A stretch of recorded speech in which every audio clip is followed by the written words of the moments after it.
Throw it back. Go to the part you like.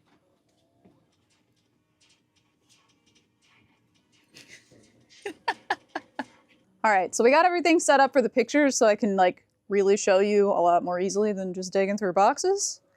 Let's take a look at all the stuff and things. All right, we'll start with the slightly less exciting stuff first. We got a box PS4. This is Dead Rising 2 High Stakes Edition. Sealed Alan Wake, which is nice. Silent Hill 2. We got some 3DO stuff, a working Gold Star 3DO, which it's the second one that we've gotten lately, which is pretty neat. A couple of these games are sealed, so we got the Alone in the Dark that's sealed. It's a little squish, but that's okay. We've also got Mad Dog McCree sealed. And what's the other one? Psychic Detective. Duh.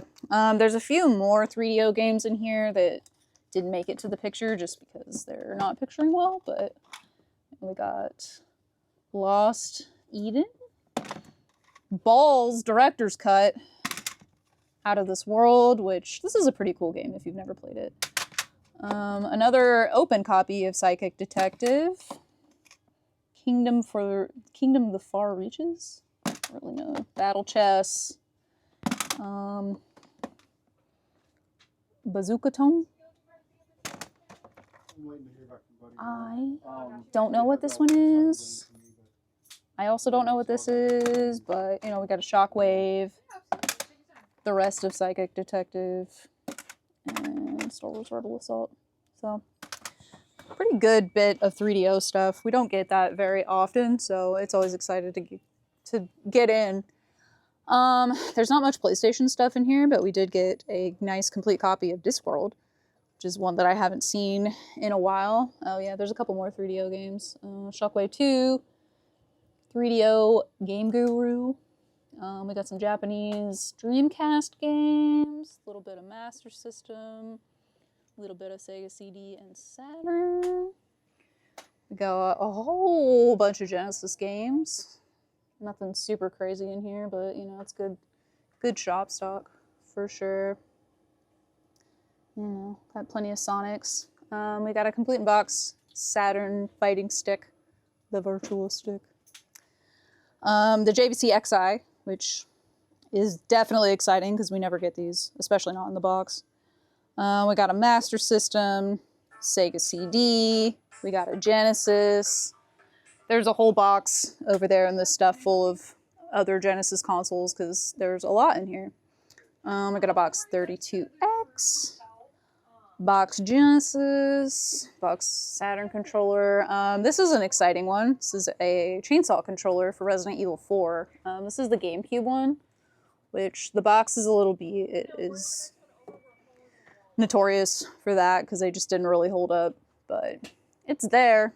It's complete. Let's see what else we got. We got some good DS games. There wasn't very much of that, but pretty good quality. Box Game Boy printer, some GameCube games. There was a disc-only Lunacy, which is a hard one to find on Saturn. Got both discs. We also got Night Trap, which is cool.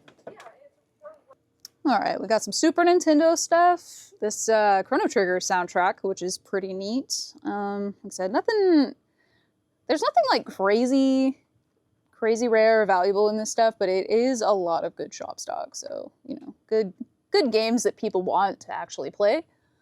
Let's see. So we got a box NES Advantage, another box NES. We got a 64, a couple of Game Boys. This Clear Play It Loud one's really cool. Game Boy Pocket. We got a sealed copy of Nightshade, which is neat. You know, it's got like the H seam on there. Some boxed NES, and then just a whole lot of NES. An Alfred Chicken. It's a hard one to find. Yeah, just a lot of NES games, which like these are what I always need.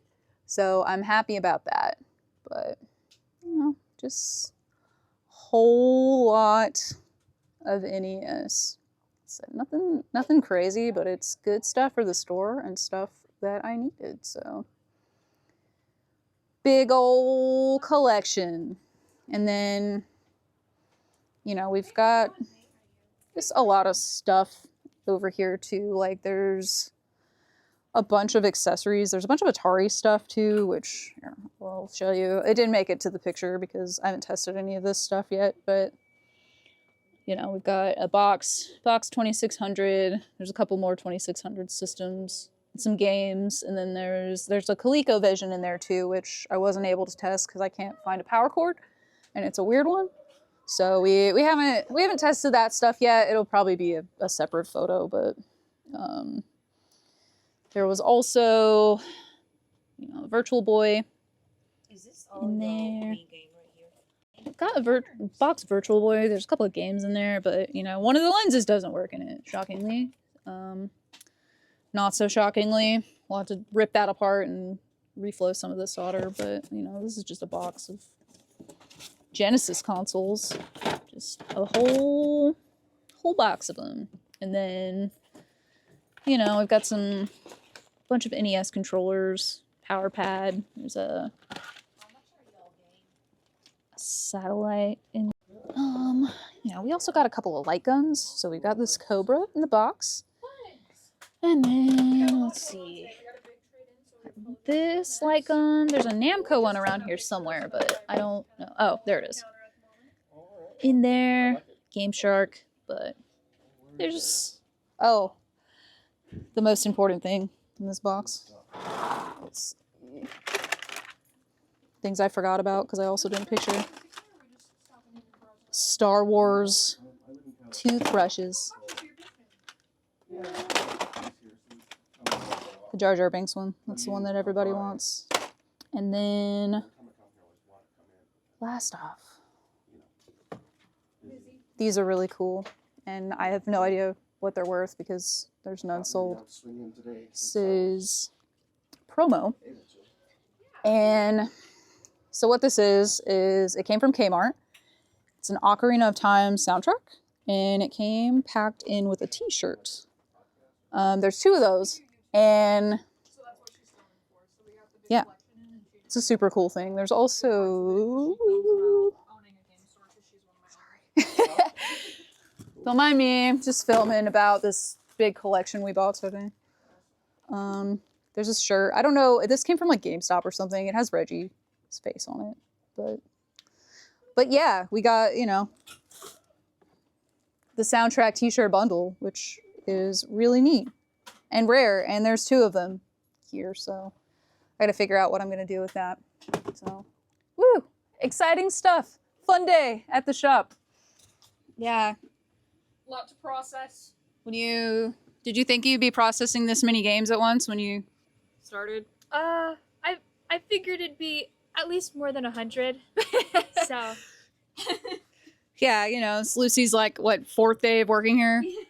So, woohoo! We're in right. Yeah, you know, we're just throwing you straight in. Mm-hmm. And, you know, Joey's working hard. How do you feel about this collection we've just got in?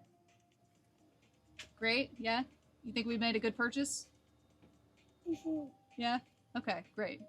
Thanks. I needed to know that you approved of my buying. He is the CEO. Yeah, he cares a lot. As you can see.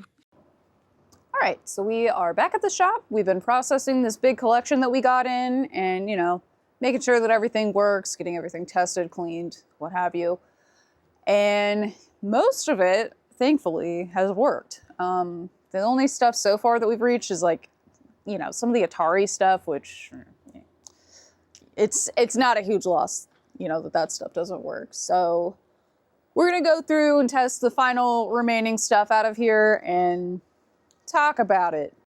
So first in our remainder of things that we need to test is light guns. So there were a few PS1 light guns in this box, and we are going to test them out.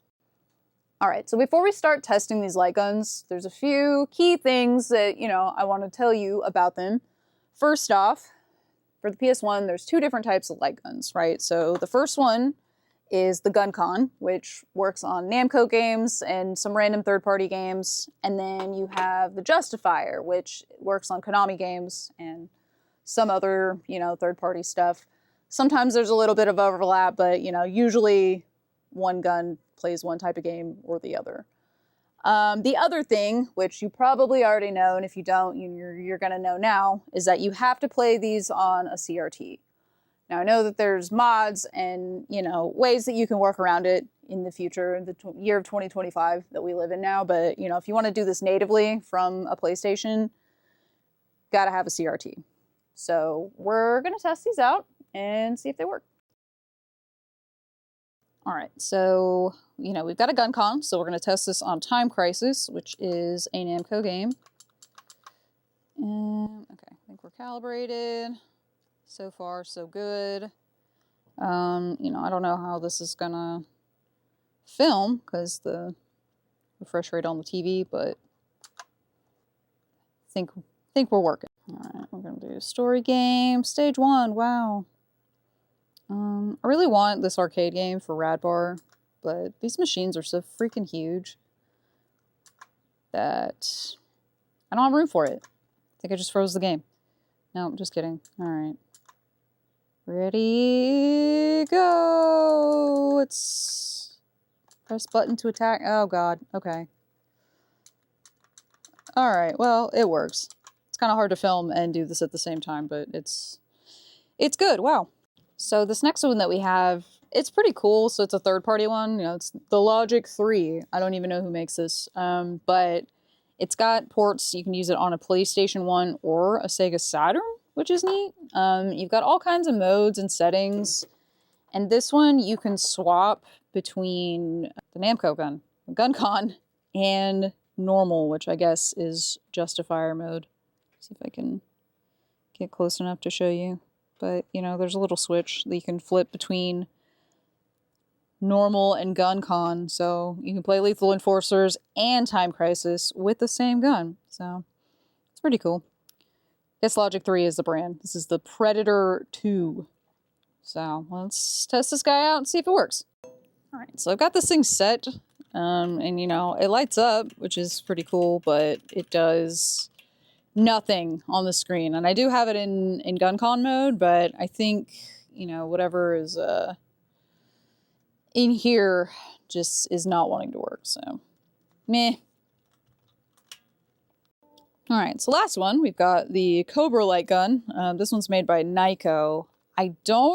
This one doesn't have the option to swap between Gun Con and normal, whatever that means. So I think this one is a Justifier, but I'm not 100%. We're going to try it on Lethal Enforcers, and if that doesn't work, we'll go back to Time Crisis. Okay, so I was right. This one is a Justifier, but, I don't know. There's not, the little mark on the screen, so I have no idea where I'm pointing, and I don't know if I don't think that's supposed to be like that, because I can't see what I'm doing, and I keep losing and dying and getting shot by these men. And I don't know if I'm even shooting them back. I am, I guess. I don't know, man. Guess I need to look into this further. If you have any light gun tips for me, let me know in the comments. Because clearly I can do the Namco and nothing else, I guess. I don't know. Or this just doesn't work. I'm not really sure. What? Okay. Balls the game, everyone. This is Lucy's Director's cut. Yeah, the director's cut. This is Lucy's first 3DO experience, and He hit me in the balls. Oh my god. Oh my goodness. Get off.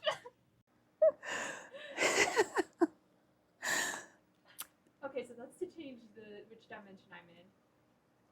right. So in the other remainder of stuff that we need to test, we got a 3DO and a big stack of 3DO games. Also some box controllers, which is pretty cool. 3DO is not stuff that we get in super often, although we have gotten 2 in the last I don't know, month or 2, which is wild. That's more 3DOs than I've had in a couple of years. But yeah, I've got Lucy testing it out. She's playing Balls the Game Director's Cut. It's good for testing the controllers because it uses all the buttons. How you feeling about the 3DO? Oh, just hit a home run, I guess. You think this is worth $790? No. Perhaps not. So I genuinely don't know if I've given you guys the 3DO history lesson or not. So if I have, I'm sorry. And if I haven't, it's time to learn about the 3DO. So a lot of people don't know about the 3DO, and that's because in 1993 it cost $700 when it came out. And, you know, in today's money, I Googled it and it's like $944 for a console. Like, you know, that's more than a PS5 Pro. And this was the PS5 Pro of its day. You know, it touted itself as like, this is the ultimate console. We use CDs and we do FMV and stuff. And, you know, throw your Super Nintendo and your Genesis in the toy box because it's for babies. This is the manly man console, I guess. I don't know. There's like a commercial of them like throwing consoles into a toy box. You know, child's play. And yeah, so it's just a lot of FMV games. Like, there's some 3D stuff. The first Need for Speed was on the 3DO, fun fact. Not on the PlayStation, as you would think it was. But for the time, like, it was a pretty good console, I guess, but not like $944 worth. So, you know, naturally, it didn't sell well. So I always know that you had wealthy parents if you told me you had a 3DO as a kid. So yeah, that's it. That's the 3DO. The games were like 50, 60 bucks, you know, standard game pricing, but the system, who can afford that? Not me. Don't know. So that's the 3DO for you. If you need one, they are not $700 now. So I got a couple. Come buy one and come get some games and a piece of weird, expensive Panasonic history. That's it for today. Hopefully you've learned some stuff. Make sure that you check us out on Encore. You know, we'll be listing some of the stuff from this big lot that's just in, you know, we're just RadJunk on the app. You can search for us in the Sellers tab. Until next time, see you guys later, and stay rad.